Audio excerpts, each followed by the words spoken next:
Hi, and welcome to the second story about a constellation. This time I'm going to tell you the story about Andromeda. This is one of my favorites, and it's also the story that made me realize that stories are a great tool to help us remember constellations.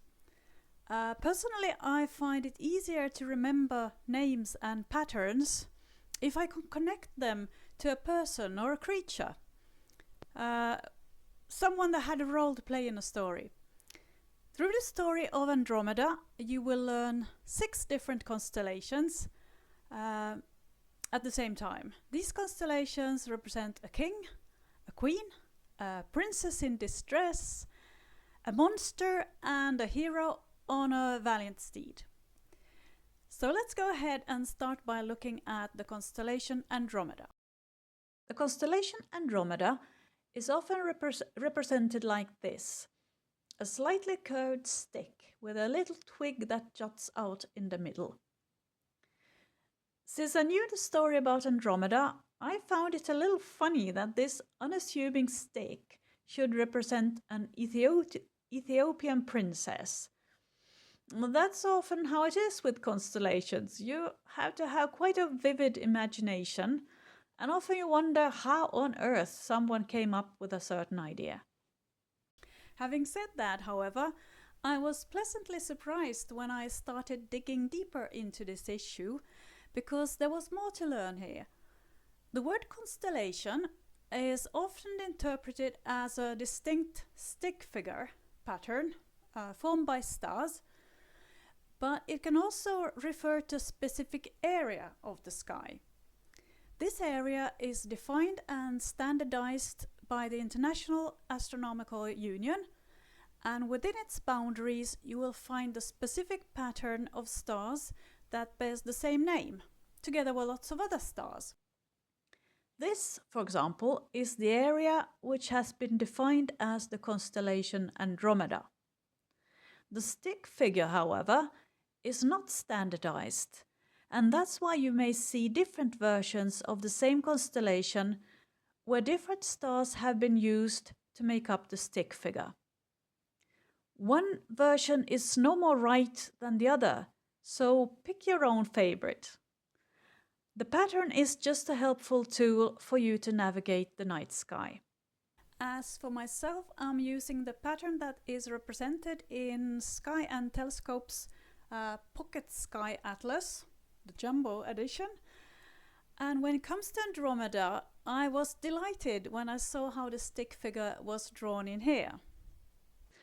I don't know how the ancient Greeks looked at this constellation and how well their idea corresponds to the pattern in my Sky Atlas, but this particular representation makes sense to me, and I think it will make sense to you too after you heard the story.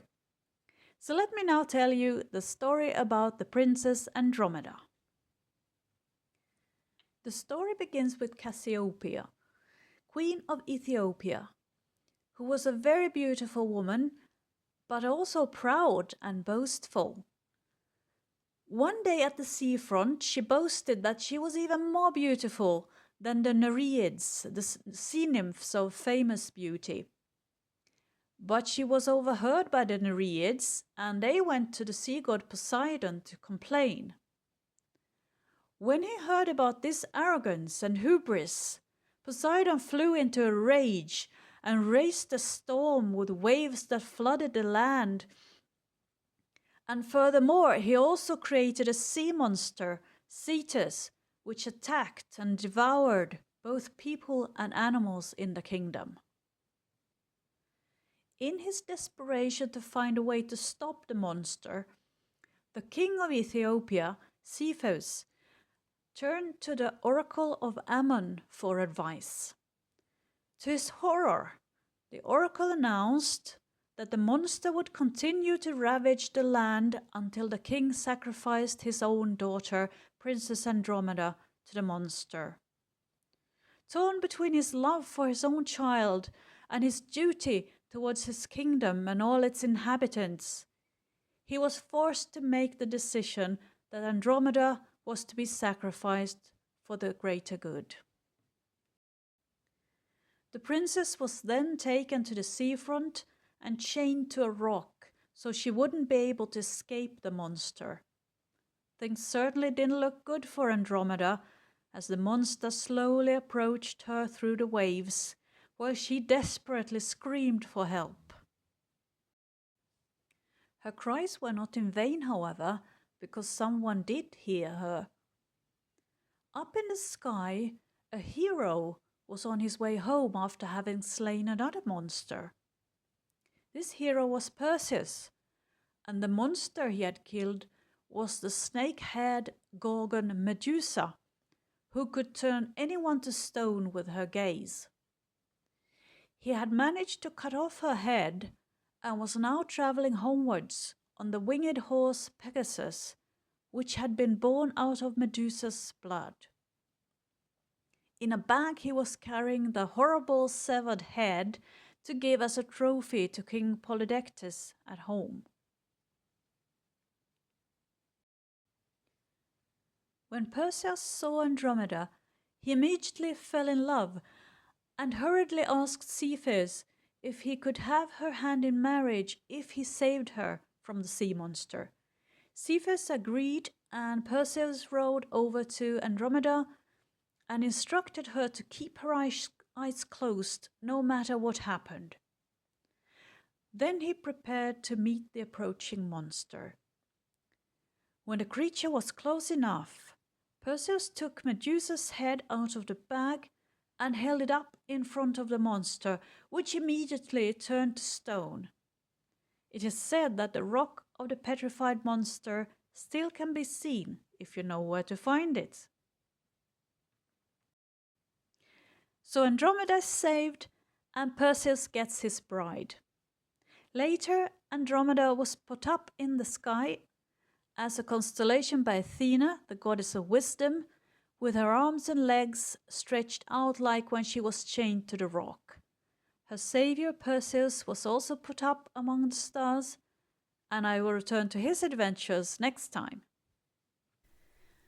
The constellation Andromeda is worth memorizing because it contains one of the most exciting objects that you can find in the night sky without a telescope, the Andromeda Galaxy. If we disregard the dwarf galaxies that are satellites to our own galaxy, the Milky Way, the Andromeda Galaxy is our closest galaxy neighbor in space. It's a huge galaxy with close to 1 trillion stars. It's situated 2.5 million light years away, which means that the light that you see when you look at it has traveled for 2.5 million years before it reached your eyes. When the light that you see today left the galaxy, the Ice Age has just begun here on Earth, and mammoths, cave bears, and saber-toothed tigers roam the land. Now that is a long journey. I mentioned before that you can find the Andromeda Galaxy without a telescope, but it's a very faint object, not much more than a fuzzy little grey smudge, so you need a dark sky and you need to know where to look. The galaxy is situated at the end of the little twig that juts out from the main stick, or the slightly curved line of the 3 brightest stars, Almach, Merak, and Alpheratz, that form the main body of the constellation Andromeda. There are 2 methods that you can use for star hopping your way to the Andromeda Galaxy. The first method is to locate the constellation Cassiopeia, which looks like a big W high up in the sky. Focus on the second V and imagine that it is an arrowhead. Then imagine a straight line through the middle of the arrow and follow this line until you reach a bright star. This is the second star from the left in the curved stick, and it's called Merak. The second method starts from the constellation Pegasus, which looks like a big square somewhere on the right side of Cassiopeia. The star in the upper left corner of this square is called Alpheratz, and it also forms the head of Andromeda, or the right end, or third bright star in the curved stick. Use it to locate the bright star in the middle of the stick, which is Myrac.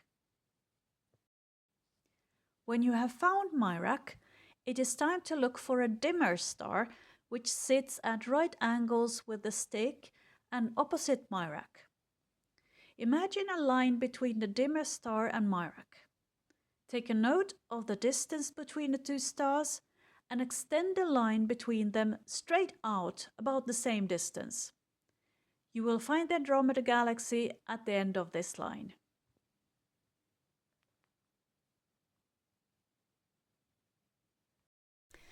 Okay, folks, that was it for this time. I hope I have inspired you to go looking for the Andromeda constellation and the galaxy, as well as the other constellations in this group. Next time I will tell you more about Perseus and how he ended up with Medusa's head and a horse with wings. If you like this video, please give it a thumbs up or leave a comment. I'd love to hear if you found the Andromeda Galaxy. And subscribe to my channel if you want more space-inspired content. So bye for now.